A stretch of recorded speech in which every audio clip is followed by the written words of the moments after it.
Every day is an opportunity for you to learn something that sets your home improvement or home services business apart from the competition. Let's make today one of those days. This is a podcast for home improvement and home services marketing. This is Built By. You've got to be adaptable. You've got to find a way to accommodate an uncomfortable customer. If you're not getting to home advisor leads in the first 5 minutes, you shouldn't even do it. Hopefully we're eating their lunch while they're trying to get back up and running.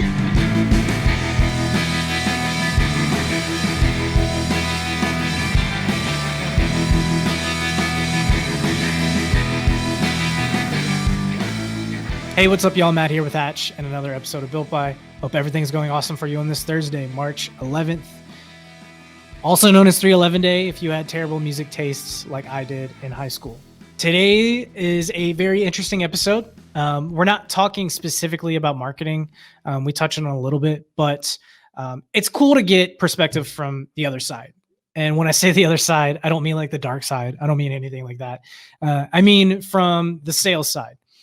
My guest today, Steve Glaze, is the VP of Sales over at Smart Exteriors. You know, one of the reasons I was so excited to connect with Steve today over at Smart Exteriors is because, you know, if you look at their website, you would think they've been around for, 40, 50 years. They have a well-established brand. Their marketing is locked tight. They've got, ebooks that you can download, not just quote requests, all of these things. And I was very surprised they've only been around for 4 years. They're just doing things differently. And it's definitely paying off for them. And as Steve will mention later in the episode, if you do kind of an overall look at like the company makeup of where their leads are coming from and what appointments are booking, it's like 90% organic inbound and 10% referrals.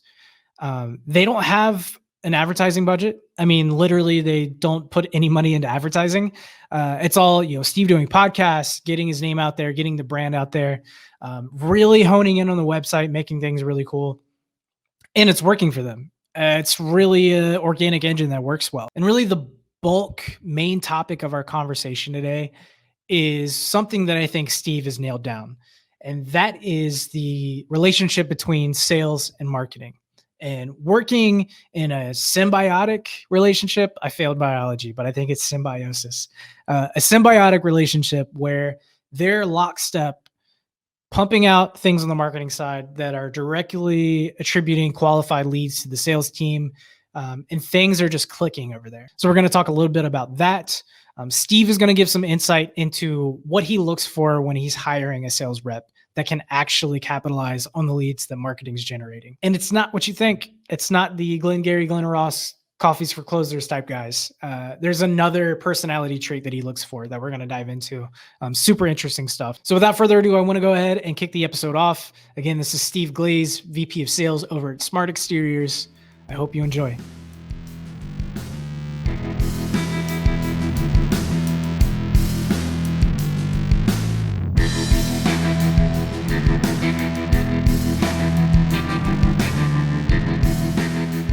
Well, I started when I was in high school. I was like 16, and my dad owned a roofing business, and hailstorm came to town, and my job was go out and knock doors and get leads. And it's amazing the difference, how easy that was 20 years ago versus today. I remember in the hailstorm or storm restoration industry, that used to be so easy. I mean, because they would call the people in the phone book, and those people would all be busy and say, we can't get out there for 2 or 3 weeks. And then here I would come knocking on the door and say, would you like an estimate? And they were like, oh my God, yes. And they would, you got to talk to my neighbor too. And I got people from church that need an estimate, and it was just like, that was the easiest thing in the world.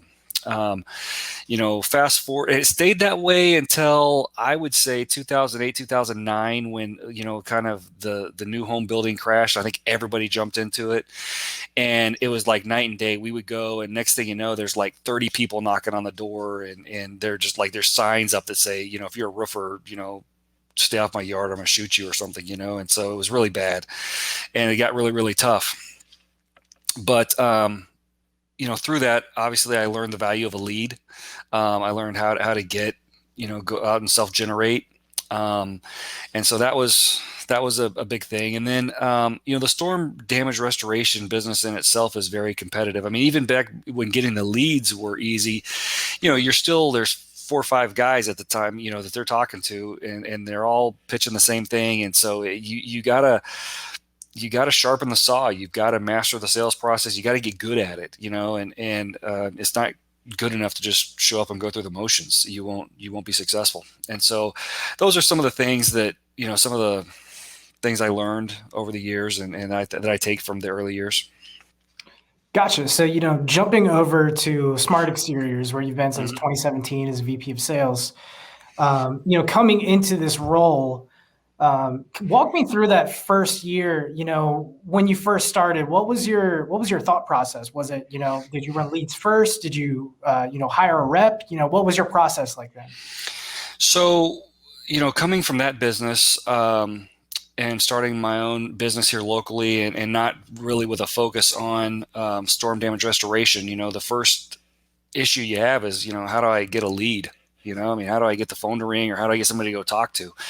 And so, I started, I think, like most people do, and that's they just purchase leads through like a home advisor or something along those lines. And that's what I did. And I just went out and presented based on my experience. I relied a lot on, my knowledge of the products, my experience dealing with homeowners and homes and things like that. And there was really no real process there. And so that made it really difficult to try and hire a new salesperson. So your options are either hire somebody who already has been trained and knows what they're doing and does it their way, or you got to train somebody, and you can't train somebody without a process. And so for the first couple of years, I ran all the leads myself. I was basically doing everything. I would run the leads, watch the jobs, collect the jobs, and do all of this until, my marketing just kind of took over, and I got so many leads that I couldn't even keep up. And, for me, my closing percentage when it was just me and I started off, it was like 40%. And then it got all the way down to like 10% because I was just passing out estimates and I didn't even care if they wanted to do it or not. I had like 10 more to get to. And so I realized, okay, I got to do something. So that's where I started to develop a process and kind of put things in an order and simplify everything, really simplify it so that I could take someone who's maybe never done it before and teach them how I want it done and have them go out and be successful. Gotcha. So it's interesting, coming from, mainly canvassing and then finding, marketing really expanding. And what I'm hearing a lot from a lot of, home improvement exteriors companies is, that follow-up is hard to do. A lot of companies rely on that one call close, it seems like, because they're strapped for time. They don't have, the people and the processes in place. Did you, that original philosophy that you kind of built, and it's interesting because you really started, you hit the ground running, literally, running canvassing and Right. stuff. So, how long did it take, in terms of time after that first year where you kind of deviated from, I can run most of these to I've got to, get some help in here?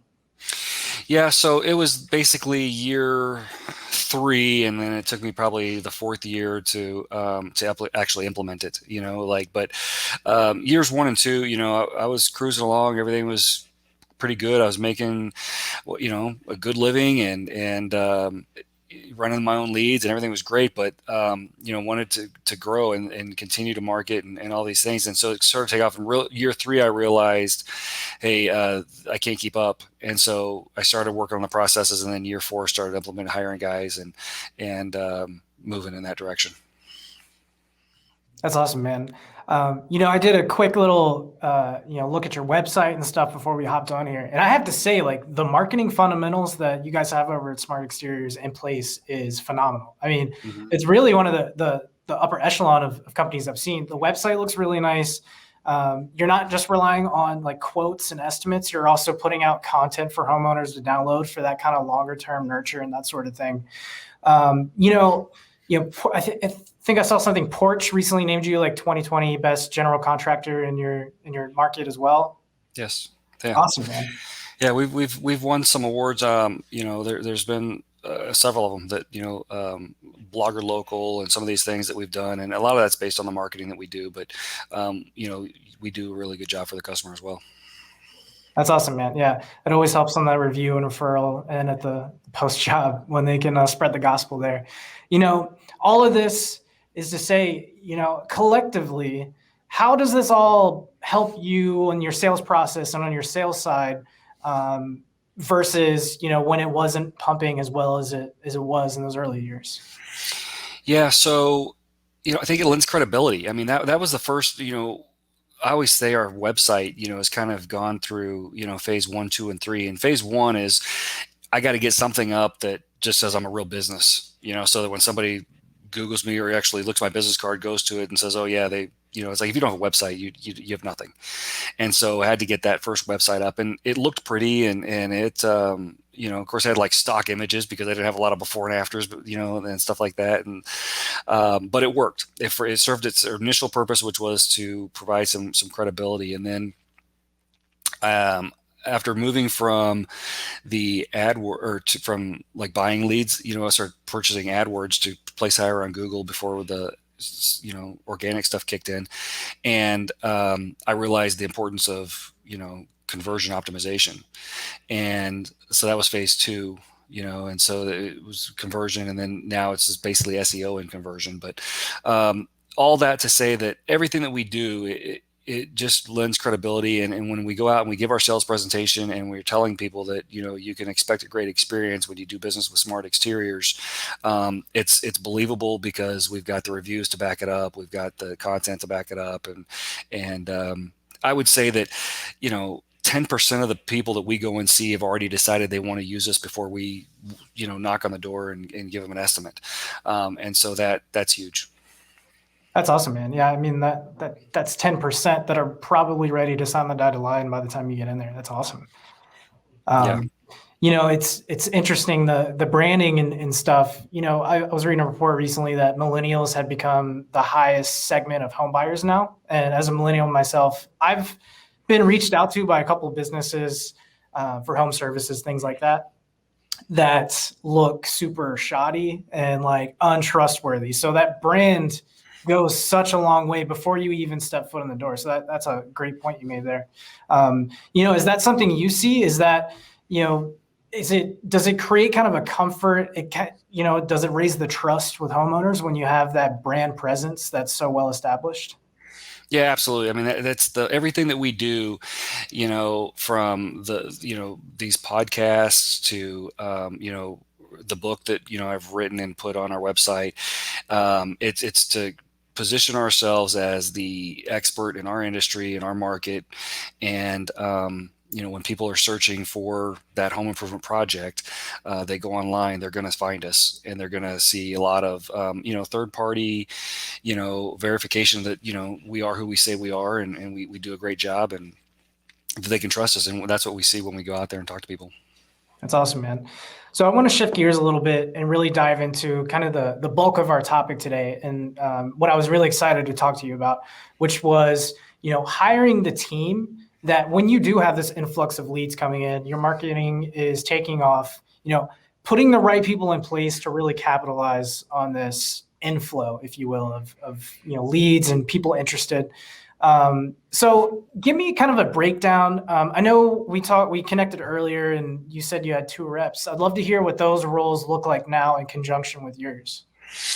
So my role, I try to run like 1 lead a week. It's usually a referral from an old customer or something like that. So I don't run a lot of leads.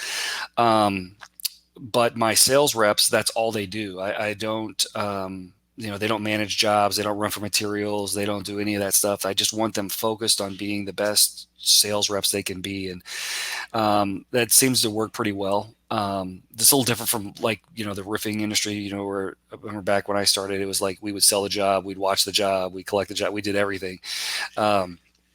But it's hard to be good at everything. And when you're doing it all, and, if you could just focus on one thing and be really great at it.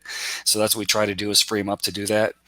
The other thing is, the type of people that we hire and that we look for has changed from, my early days in the roofing business. It was all about, finding that strong closer, I love closers, don't get me wrong, but to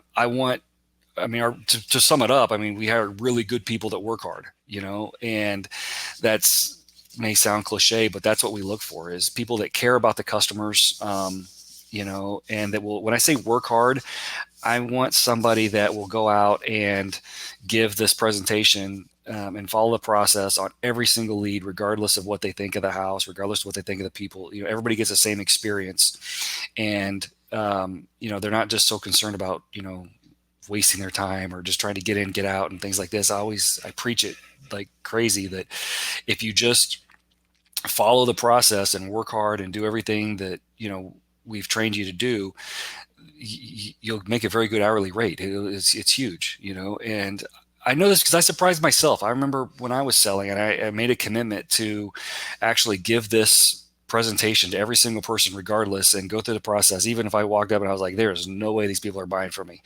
And I'll be damned if some of them didn't buy. You surprise yourself. You can't judge it. You can't, you're not always that good. And so I tell these guys, and that's true, they get deals that they thought they had no chance of getting, and of course they don't get some of the deals that they thought they for sure had in the bag. So it just works out, but it's hard to find those guys, but you have to look for them, and you have to make that a priority over just someone who comes in and says, well, I closed this much, or I sold $1 million for this company last year. And we're just a little different. Google reviews are huge, and customer feedback is important to us. And I'll sacrifice a little bit. I'll take somebody with a little less closing percentage or a little less talent, even if they just do what we tell them and work hard.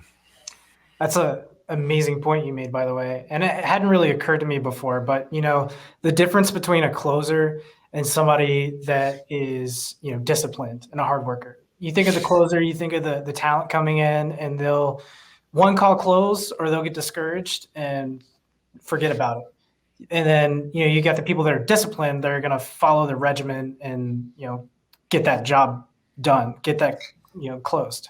I used to be that guy. When I was younger, that was my thing. Is I was always like, I wanted to hurry up and just get to an objection so I could isolate, overcome, and close. And it was like, forget the whole sales presentation. I'd give them all the bad news first. Like, here's all the reasons you wouldn't want to do business with me. Now let's talk about it.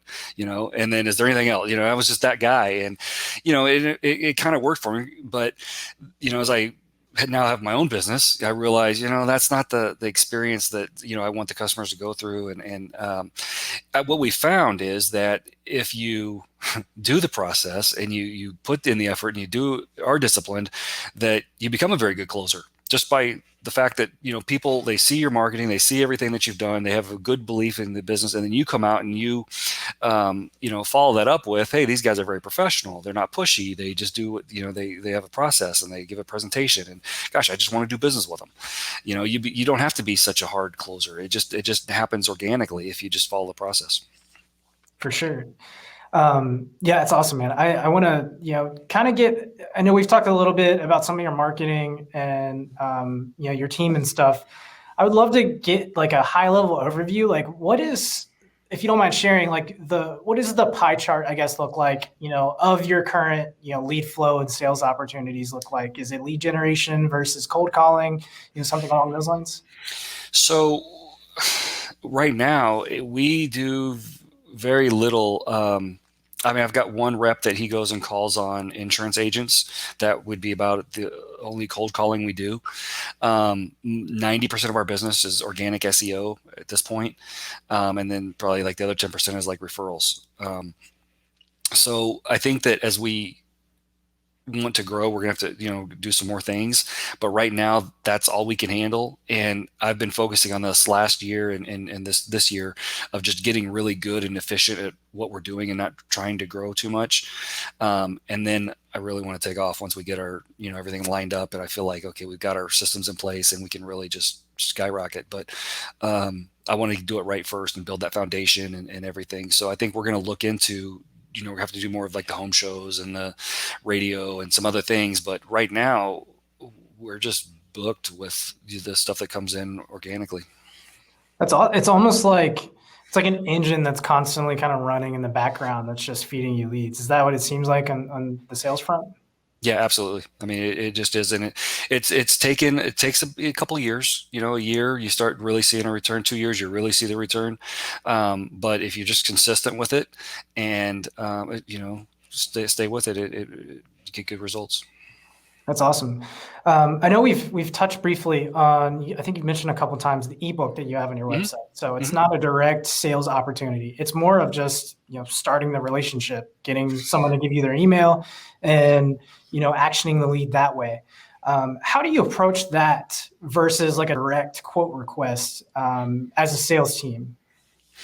So this is somewhere that I feel like is a weakness of ours. And we get people that, because of the podcasts and some of the other things that we do, we get people outside of our area quite a bit that actually download the book.